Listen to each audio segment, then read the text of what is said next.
Isa pa ha, 2025 na tayo ngayon paro. We are in the year 2025. Actually, 5 taon. 10 years from now, nasa 40 na ako. Natawanan na lang kita.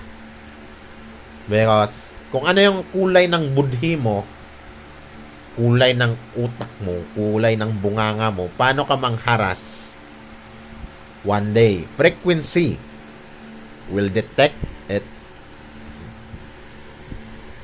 At wala ka ng takas sa pulis, ha? Wala kang takas sa pulis.